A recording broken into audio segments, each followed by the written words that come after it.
Welcome back after coffee. For those of you who've been here for the last 2 or 3 weeks, you would know that we are in a series which is aptly seasonal. We are studying or we are discussing about love. And we've been talking about a few things about love. And like Andrew said, incidentally, the children are also learning about love. And we also had a very nice evening yesterday for the table for two. And we've looked at love a little bit over the last 2 weeks. And this is the third week. And if you remember the first week, Becky spoke about God's extravagant love, speaking through the book of Hosea. And then last week, Rohini spoke about love in action, more to do with how you can possibly love the unlovable. And actually, we wanted to hear from the church if all that you hear is somehow translating in your life. And we were hoping that we would get somebody earlier on, but not to put you on the spot. But if somebody has a story that you would like to share, if you can let Henry know, we can actually hear some stories from you about how God is speaking to you and how that is actually changing how you live your life. Okay, so please get in touch with Henry or your LG leaders somewhere to be able to get to share what God is doing through what you learn. Today, so the first love was God's love. The second love was love in action, essentially trying to see how you can love another person. And today we are going to see serving with love and love that humbly serves others. And I'm going to take a very familiar passage here to speak about serving. And all of us have heard this passage several times before, but I do want you to pay attention to the details. And God actually puts nice little details in the Bible, which helps us understand His heart. So if we can turn our Bibles to John chapter 13. And before we start reading, I want to give some context to know John and the book of John. So there are 4 Gospels in the Bible: Matthew, Mark, Luke, and John. And each of them have a different flavor. It is the same story that all of them say, but each of them say it in a different way, and it's very interesting. And if you look at Matthew is a tax collector, and he writes all the details of numbers and calculations, 40 generations from this, the genealogy, all the history. So his quirks actually come into the gospel, and it makes it so much more powerful. So that is Matthew. Luke is a historian. He writes historically all the stuff so well put together. He does a lot of interviews, collects information, and then puts it together. Mark is very succinct. Okay, I never understood Mark for a long time. I was like, why is this? And he writes everything so it is very crisp and short, and it doesn't seem to give elaborate details, or nothing is interesting. But recently I found out Mark is actually more interesting than all the other Gospels, because the way he weaves the stories together actually tells a meta story. And that is so powerful. At some point we will know, when I pick a chapter from Mark, I will tell you how the previous chapter and the next chapter tie to the chapter that is actually Mark is talking about. Then there is John. And for most people like me, John is the favorite gospel, because John deals a lot with emotion. And he talks, it is a completely different gospel from the first 3 gospels that you have. And today is also, you will see the difference in the way John writes a particular incident and how all the others write the particular incident. And he doesn't start with birth, he starts right away with, no, the Word was God, the Word came, and we saw him alive. And no, he starts, and the first 12 chapters of John, it is all about Jesus' ministry. So all this I'm saying is to understand the structure of John. The first 12 chapters is 3 years of Jesus' ministry. John is written in the first 12 chapters. 13 to 21 is the rest of the book. 13 to 17, okay? 13, 14, 15, 16, 17. 5 chapters for one evening. Okay? Then 19, 20, 21. 3 chapters for crucifixion and resurrection. Okay? So clearly, he comes to a screeching halt in chapter 13 to elaborate one night's event. So, all the other things he said, 12 chapters, he is like saying he did so many things. And at the end of chapter 12, Jesus stops his external ministry and he is talking only to his disciples. So this is the Last Supper that Jesus is taking the disciples to. And he writes 5 chapters describing what happened there. Okay, and clearly this is something very significant that John thinks he needs to spend 5 chapters explaining what happened in the upper room. And chapter 13, which we will read today, is his description of the Last Supper. And it is very different from all the other descriptions of Last Supper. What does Luke write about Last Supper? He talks about 2 main things, okay? One is the disciples fighting about who is the greatest. Okay, and we will get to that a little later. And 2, Luke also writes about Jesus breaking the bread, passing the wine, telling, I am the body that is broken for you, do this in remembrance of me, all of that. And we do communion, and we're going to do today.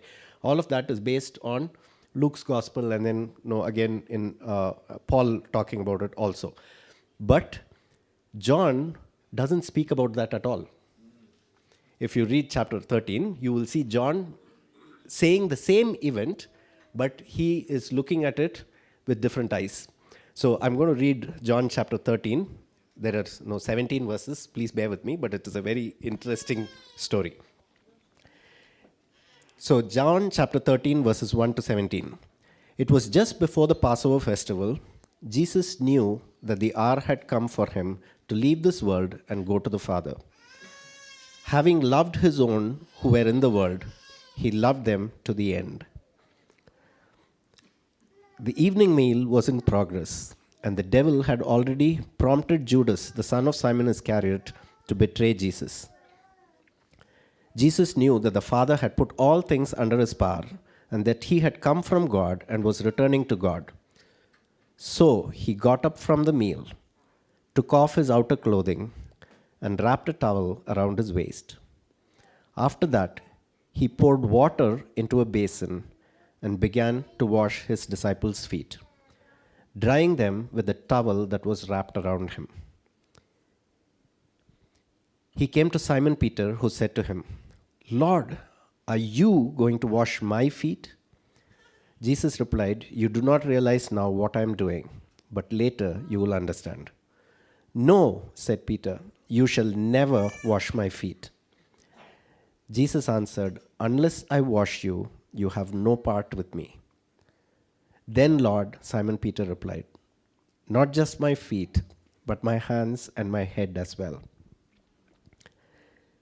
Jesus answered, Those who have had a bath need only to wash their feet. Their whole body is clean. And you are clean, though not every one of you. For he knew who was going to betray him, and that was why he said not everyone was clean. When he had finished washing their feet, he put on his clothes and returned to his place. Do you understand what I have done for you? He asked. You call me teacher and Lord, and rightly so, for that is what I am.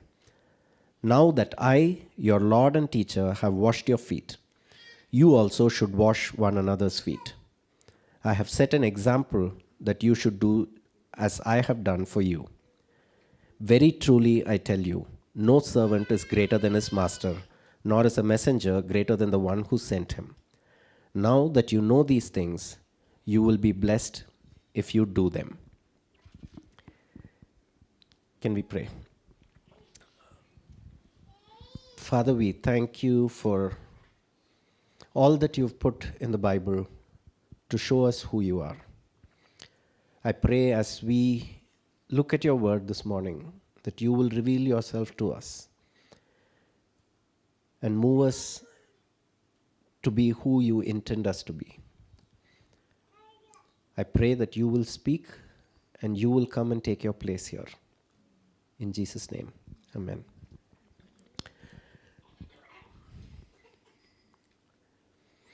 So if you see John is not talking about the breaking of bread or the passing of the wine or the disciples fighting, none of that. For John, the most important thing that happened that evening was Jesus washing the disciples' feet. And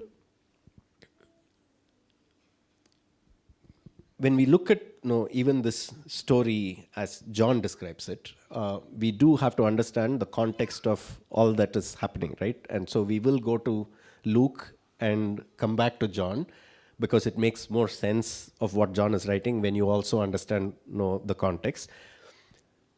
But John writes details, okay? In the beginning, in the first 3 verses itself, he says why this whole thing happened, right? And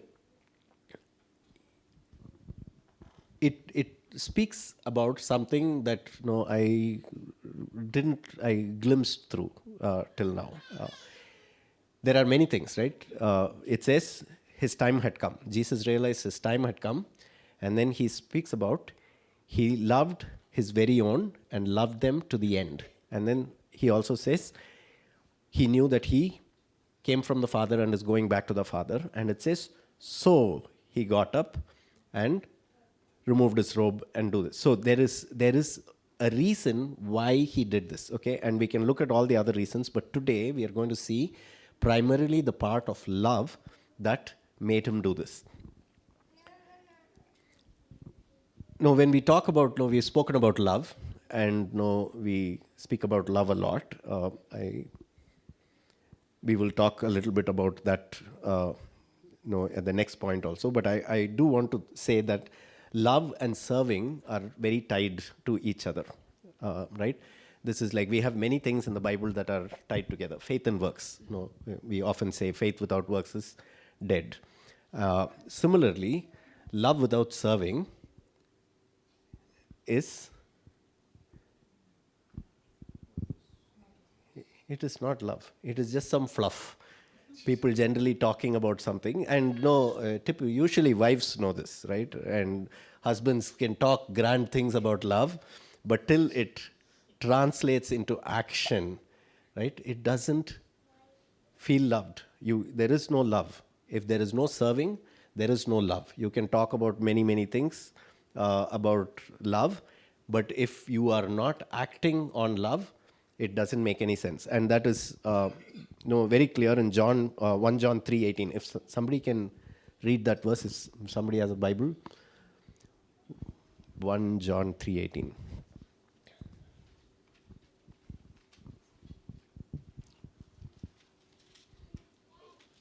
When we were kids in our church, there used to be like competition. Before the preacher would say the verse, somebody would start reading the wrong verse. At least now we have 1 John 3:18, if somebody can read.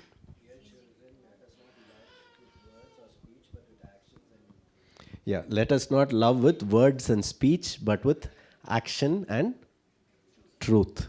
Okay? So clearly, love should compel us to serving. This is our topic for today. There is the other end, okay, where you can only serve without any love.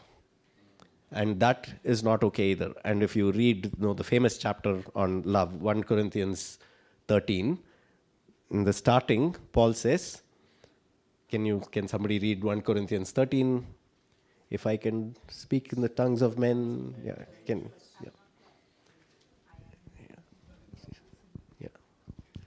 Somebody read. If you speak in the tongues of men or of angels, but do not have love, I'm only as a resounding gong or a clanging cymbal. Clanging cymbal. Okay. If I have the gift of prophecy and can fathom all mysteries and all knowledge, and if I have a faith that can move mountains, but do not have love, I am nothing. If I give all I possess to the poor and give over my body to hardship, that I may boast, but do not have love, I gain nothing. Yeah. So service without love is also nothing. There is no point serving if your heart is not in the right place. Okay, so both ways, love and serving are very tied to each other. And I don't want you to read this yet. So, but I want to speak about love a little bit, and then we will I want to read a quote from C.S. Lewis. We in our culture are very shaped with about the word love based on mainly movies, okay, unfortunately, and we all have this love associated with this romantic idea of some things falling place in your life, okay, and that is all that we think about as love, and we are bombarded with this concept continuously, right? But no, love is something very different from the biblical point of view, and we saw this in the last 2 weeks. We've been hearing over and over again, and oftentimes it is the church's role to post countercultural things, so that all the things that are like wrongly portrayed for many reasons outside doesn't affect our journey towards Christ. And so this love is one of that, right? And we have a wrong understanding of love. And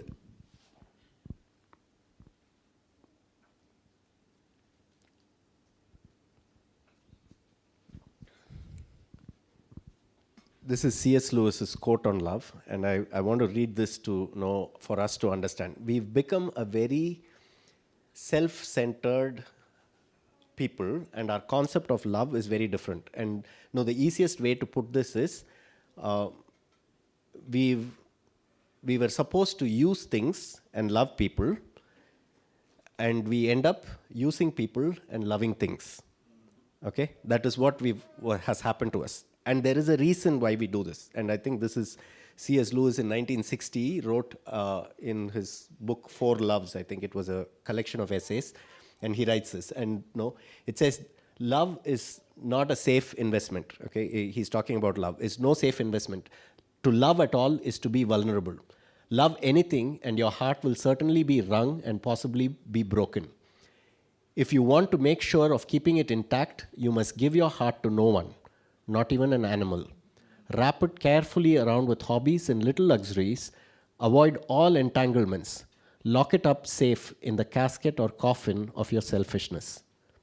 But in that casket, safe, dark, motionless, airless, it will change. It will not be broken. It will become unbreakable, impenetrable, irredeemable. The alternate to tragedy is damnation. The only place outside heaven where you can be perfectly safe from all the dangers and perturbations of love is hell. Okay, it takes some time to sink in, but this is what modern life and lifestyle is pushing us to.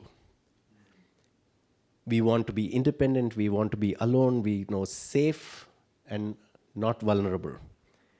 And you will end up being impenetrable and broken, essentially dead.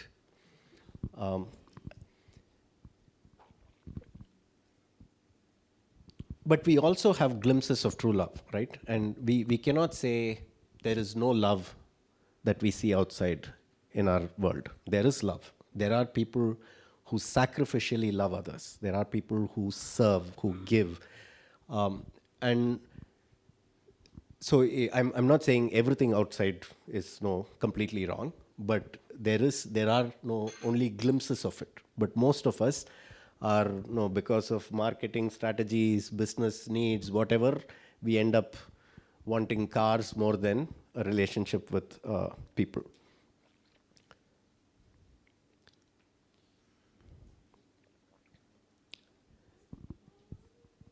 The other part of this story that we read of Jesus serving is humility, right? And we've seen this picture of the Last Supper in many places, and most of the time, on top of our dining room table, a lot of us used to have this picture of Jesus and the Last Supper and the disciples, one of them leaning against him, and all of that, right? And it is very rare that you see pictures of Jesus washing the disciples' feet. And this is a modified rendition of an old picture. Okay, so the old picture actually had Jesus fully clothed, but this is actually more real of what Jesus did. And I want to talk about this humility that is associated with feet washing that Jesus did. In Jesus' time, feet washing was a common custom because they did not have closed-toed shoes like we have. They usually wore sandals, and the roads were dry and dusty, much like our roads in summer. And they mostly walked, right? And were on donkeys or walking or whatever. Their feet were very dirty, and because of this, all the houses had a basin outside the house where you wash your feet and then get in. This used to happen in villages. When I was growing up, I remember there was like a small tank, and they all wash their feet and come in. And in the Jewish culture, there are servants who actually wash somebody's feet. When guests come in, it is courtesy to wash the guests' feet to welcome them in. And usually it is also that the lowest of the servants, so these are either bond servants or people who were not Jews, who were outside, slaves who were like, these are bond slaves, and the lowest of the slaves who used to wash feet. And so it is a very humiliating thing to wash feet, because first the feet were very dirty, and it culturally also it is a very low thing to do. Okay, so just that context of what feet washing is. And now we have to jump to Luke to see what the context was in this setting. Luke very clearly says, when they all gathered in the upper room, this is Jesus' last few days, actually last day before crucifixion. He tells the disciples, I would like to eat with you, go prepare a room. And they go to a place, they find a room, and they're going to go eat there. And guess what the disciples are fighting about? They're fighting who is the greatest. Okay, and this is not the first time, right? A mother of two of the disciples came and asked Jesus, I want my son to the left and the right side, will you do? And he explained it. And just that week, okay, if you go to Matthew, I think it's there in that, Matthew 23, if you go to, Jesus had told whoever wants to be the greatest needs to be the servant of all. He's taught them all of this. But they are fighting who will be the greatest after all of this. And Jesus goes there, and because of all of this, right, nobody is washing anybody's feet. There is no servant there because this is a room that they had to find, and it's not a planned. The disciples didn't plan it, so there's no servant to wash. Because the disciples were fighting who is the greatest, none of them wanted to wash anybody's feet. So they were all sitting there with dirty feet, which they usually don't. And in the Jewish custom, they recline and eat because it's a long. The Passover meal is a long meal, so they are not sitting on chairs or like what we see in the paintings. They're actually lying down with their feet stretched out, and usually feet is next to the face of the next person maybe. Okay, and all of them with dirty feet are sitting around like that, refusing to wash, because if they washed, they end up being not the greatest. Okay, so I want to digress a little bit on feet. Okay, Um, no, the reason I want to digress is because there is something interesting about feet and dirty feet and sandals, which is there from even in Exodus when Moses sees a burning bush, he goes towards the burning bush, and God tells him, "Take off your sandals because you're standing on holy ground." There is something about reverence when you remove the dirt from your feet, or remove your shoes and you stand, or there is something about that. And if you remember John the Baptist, when he sees Jesus, he says, "Behold the Lamb of God, whose shoes I am not worthy to untie." What John is saying is, I am not worthy to wash this man's feet, is what John the Baptist was saying. And for John to say it to his cousin, who is younger than him, is something. So there is something special about feet. Okay, there is. I want to go to the next slide. Yeah, this. The third story is an interesting story. Just a few days before that, somebody else washed Jesus' feet, not with water, but with perfume and her hair. And that story in itself is extraordinary, because the explanation given is she breaks an alabaster jar, which is probably her entire life savings, which she had saved or it was given to her as what she would use for her wedding. This essentially was her what do you say, ticket. It's not a ticket, it's not the right word. It was all that she had to get her into marriage and her life. And she broke it because she found something more worthy than that. And she anoints Jesus' feet and wipes his feet with her hair. And this, somehow I feel, in the Bible, especially John, speaks about all of these things. He makes us notice that the women seem to understand what was happening much better than the men. Even at the cross, you will see all the men ran away and it was only the women who were standing there. And Mary, this lady who broke the alabaster jar, had some understanding of what this feat was going to accomplish. And a week later, I heard a sermon where a lady was preaching, and she said, a week later, maybe Jesus could smell the fragrance of the feet while on the cross. And there is something special about feet, and I love old songs, and so this is the reason for digression. There is a Tamil song that talks about Padam Ondre Vendum, which means all I need is your feet. And the song is so poetic and so beautiful, talks about Jesus' feet. And it talks about how angels bow and worship this feet. And all I want is that feet. And then it says how Mary in love anointed that feet. I want to worship that feet. And it says how beautifully this feet walked on water as if it walked on land. I want this feet.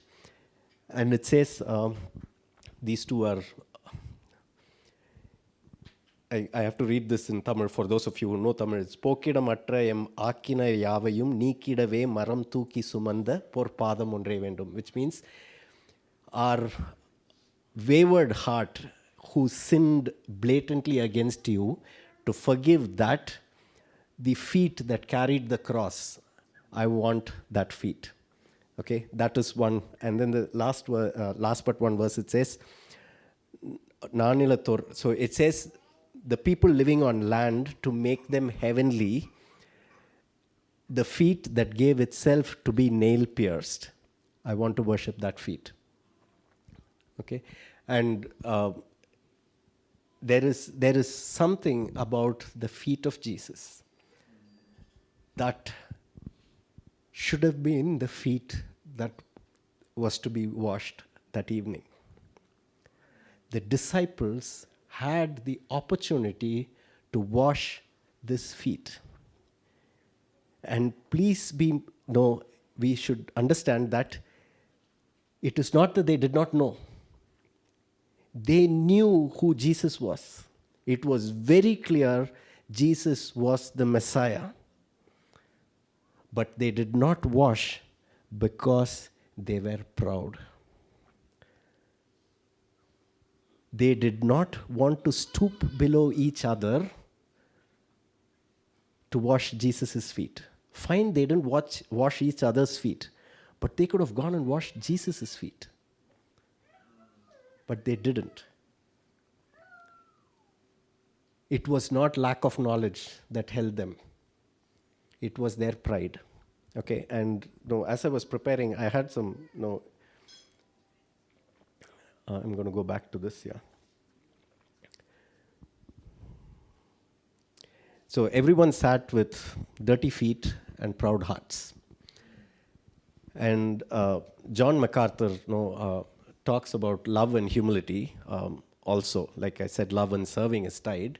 He says love and humility is tied. And I didn't realize till, I think, a few days back that this is so tied to each other. He says the more humble you are, the more you can love.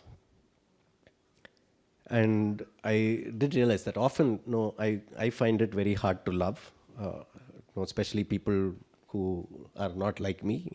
And many people probably struggle, but I struggle. And we spoke about this in our LG also. It's very difficult to love when they are different, they are odd, they are not the way, they don't think the way you think, they don't value the things that you value, and you definitely don't value the things that they value, and you're supposed to love them. And it's very difficult.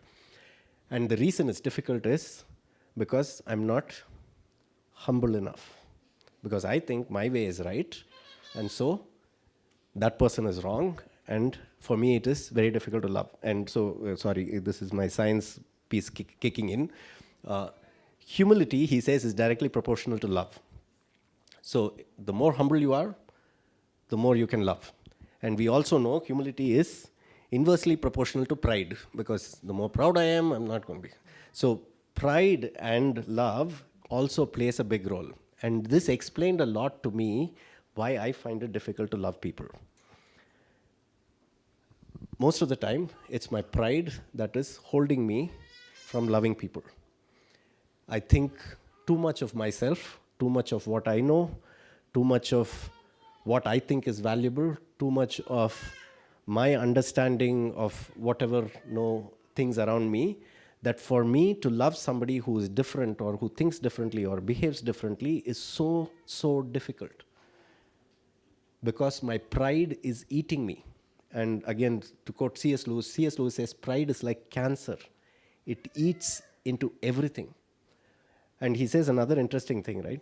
He says, in his essays on No Mere Christianity, he writes a whole essay on pride, and he says this: the more proud you are, the more you hate it in others. The more proud you are, the more you hate it in others. If you are not proud, you will not find another person proud. So if you are finding another person proud, guess whose problem it is? Okay, and this is the problem, he says, is pride is the thing that blindsides you. You don't realize you are proud. But strangely in all this, right, Jesus uses the disciples' pride and arrogance and disobedience to do something so beautiful. And that is our hope. This does not excuse us to continue to be proud, but I'm saying even when we fail, Jesus used this opportunity. So imagine if one of the disciples decided, okay, I will wash everybody's feet. This whole episode would not be there. Jesus uses every opportunity to reveal his heart to us. So God uses everything, even our failures, for something beautiful.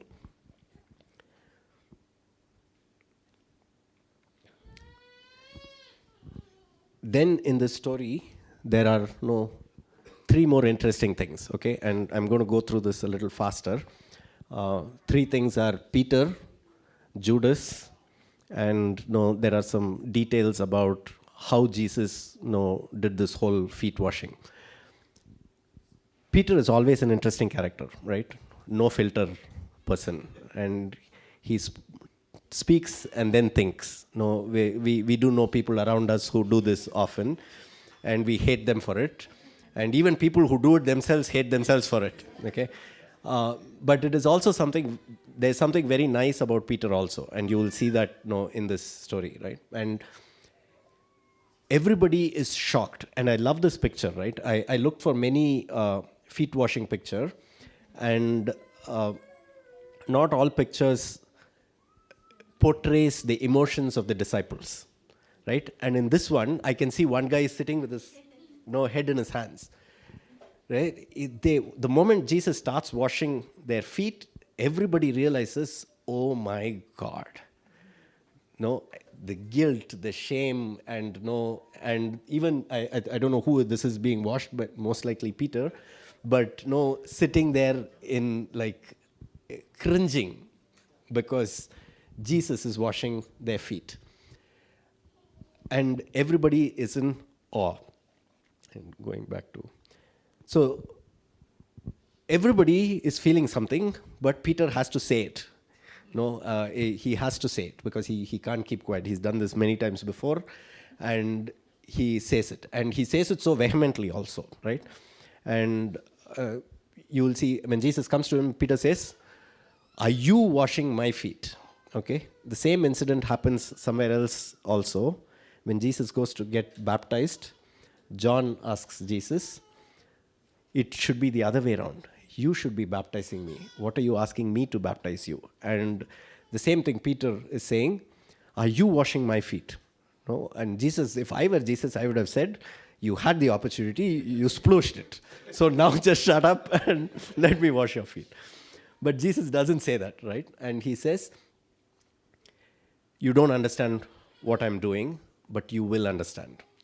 And the gentleness of Jesus, even at this point, he is washing not just feet, dirty feet, he is washing the dirty feet of proud men. And still being gentle to Peter. And Peter still doesn't stop. He says, no, never will you wash my feet. And the word that biblical scholars say that the word never Peter uses is the eternal never. Is like, never ever will you wash my feet. And then Jesus says something even more gentle and even more beautiful. He says, if I don't wash your feet, you have no part in me. And this is where the beauty of Peter is. Peter is impulsive, but not stubborn. He flips immediately and he says, if so, not my feet, but my hands and head also. And it's something so beautiful, the response that Peter gives us. I wish I was, could be changed so quickly.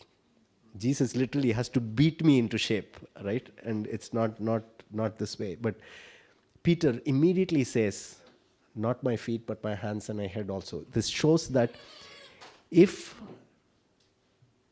it is to be a part of you, if it is my relationship with you that is at risk, do whatever it takes, is what Peter is saying. And that is really, really beautiful. And the other part is Judas. Judas, in the beginning itself, John says, Satan had already entered into Judas and he was sitting there. Imagine Jesus washing Judas's feet and what Judas was thinking.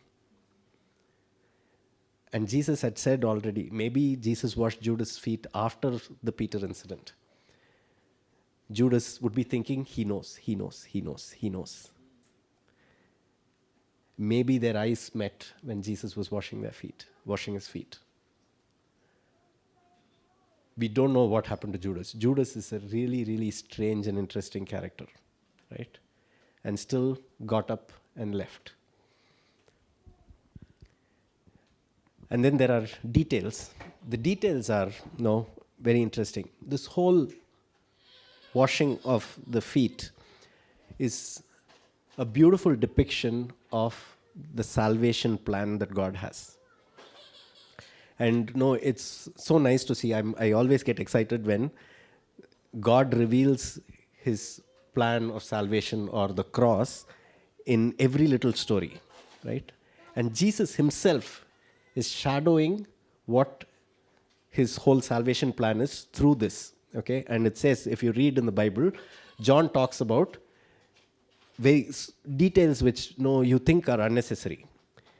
During the supper, Jesus gets up, removes his robe, puts on a towel, takes a basin, and washes their feet. Why does he say so many details? Do you know what the robe is?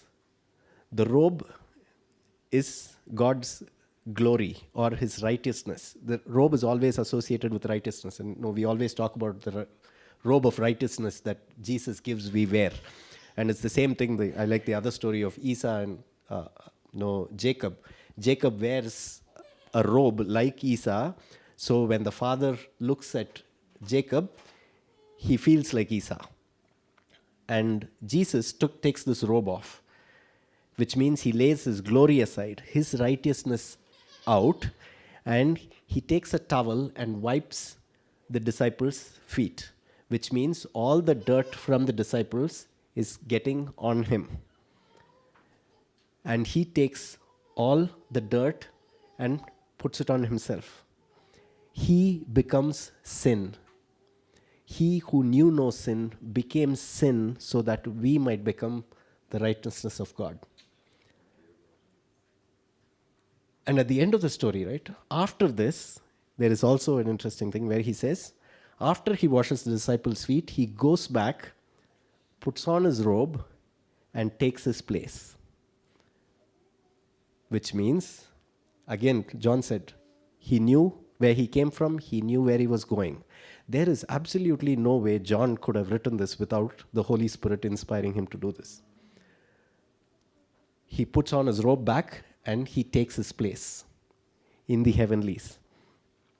And this whole thing of Jesus stooping down, humbly serving disciples, and then rising back up is what is described in Philippians chapter 2 also, about God not considering it equal or robbery to be equal with God, but he humbled himself down to humankind and saves, and then he is exalted and risen up again. So this story of washing feet is actually the whole plan of salvation shadowed in this one incident. Imagine we would have missed it if one of the disciples washed everybody's feet. Right? So God makes every bad thing into something great. The other thing that we know is after Jesus washes the feet, there is 4 more chapters, 14, 15, 16, 17, in the same room, where Jesus is teaching and praying. So it says you have to serve before you teach. Right? We always like the other way around. We want to teach first. We want to give gyan. We have a lot of wisdom. We will tell you what to do, and then we can serve you. But it's always, Jesus is teaching them by example that we need to serve. Now to our part, right? The calling, if you know, towards the end, it says, is to do this to one another. And the way we do this is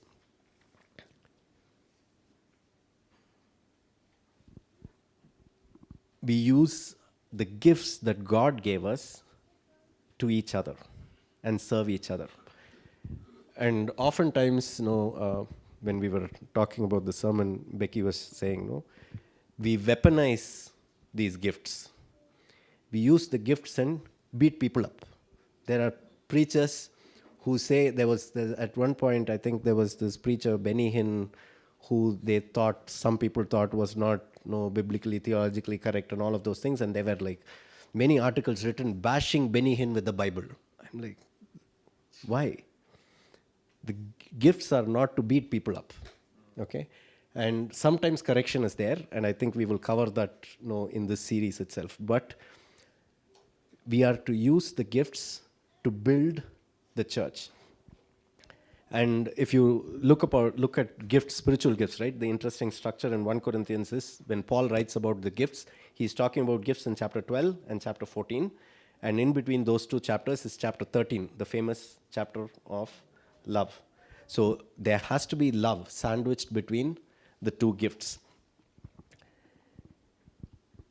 But our calling is to serve.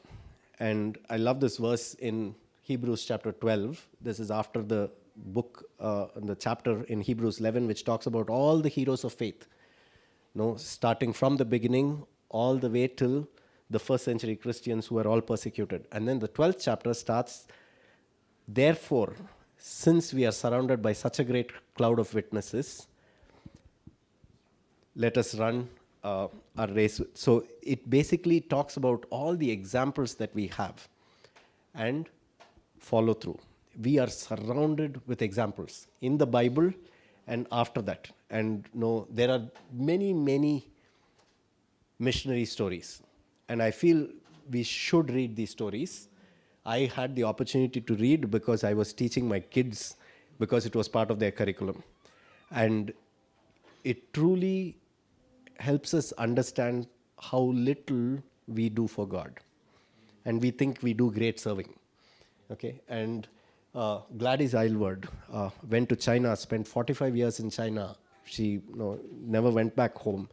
She struggled, suffered, and helped people. Adoniram Judson, if you read the story, he goes to Burma. He 3 times, 3 of his wives died. And in the end, when he's finally sick, he decides to go back, I think after 40 years or so. He doesn't even reach home. He's buried at sea. David Livingstone, most of us know David Livingstone, who was a doctor, a physician, who went to Africa trying to help people there, and he fought slavery. William Carey is the missionary to India. Most of Indian Bibles are translated because of this man's life, and his life was crazy. His wife became insane. He lost one child. One child who was believing and grew up saw the child he saw, his wife and children die in front of him in a flood, and he loses his mind. In spite of all of these things, and nothing went as they planned, right? All of them planned, I will do missionary work in some way, but everything was changed in their life. But they still sacrificed in it. Mary Slessor was a lady who went to Calabar from Scotland. Father Damien was a person who went into a leprosy camp to teach lepers about Christ. And he contracted leprosy because he was in the leprosy camp and died of leprosy. Hudson Taylor, a person who went to China, a white guy wearing Chinese ponytail, you would see pictures of him, gave up his entire life and served his life there. Jim Elliot is the guy who didn't even do anything. Yeah, he went to Central America. He couldn't even finish what he started. Before he could even start, he was killed in the thing. Brother Andrew is a person who was like an adventurous young chap, decides to go into ministry, and most of his life spent smuggling Bibles into the Iron Curtain. Eric Liddell, people probably know, he's an athlete who went back to China as a missionary. Amy Carmichael is a lady who came to South India, Tirunelveli, saving child prostitutes in South India. And there is still a missionary camp, Amy Carmichael Missionary Center in South India in Tirunelveli. And my niece is actually named after Amy. Ida Scudder, we have CMC Vellore because of Ida Scudder. And Ida Scudder's parents were missionaries, and she hated India. She didn't like the dusty places. She didn't like poor people. But when she came to India once, she saw in one night 3 women die because there was no woman doctor. And she decides to come here. And what a change! What a change she's made in history. And no, we are called to serve. And no, these are few examples of people who we know. There are many, many, many more who probably know we don't know how they served God. Our calling is to love to the end. God, the Creator, loved men with dirty feet and proud hearts to stoop down to wash their feet. We are called to show that same kind of love, not to some people sometime, to everybody all the time. And this feels like an impossible task to do, but that is our calling, and we are not alone. We have somebody who will help us. And it says, this is the love that separates us from the rest of the society. Even outside people love. I told you, there are no true stories of love outside. But the point is, they will know that we are Christians by our love, when we love everybody all the time to the end. And that is what it is. And this is the love that will help us know who He is. And the last two things are tying to what our vision is. It says, everyone who loves knows God. If you do not love, you cannot know God. And they'll know we are Christians by our love for one another. To love is to know God and to make Him known. I want to hand over to Andrew for the communion.